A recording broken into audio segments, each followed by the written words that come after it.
మనసులు అర్థం చేసుకునేందుకు ఇది మామూలు ప్రేమ కాదు.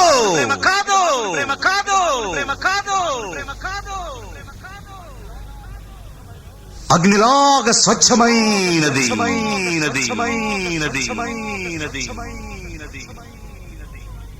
గుండెల్లో గాయమేమో చల్లంగా మానిపోయి మాయ చేసే ఆ మాయే ప్రేమాయే.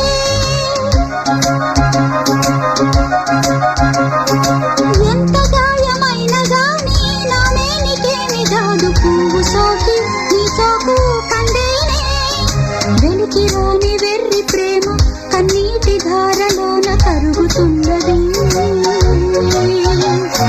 నాదు శోకమోపలేక నీ గుండె బాధపడితే తాళనన్నది. మమకారమే ఈ లాలి పాటగా రాసేది హృదయమా.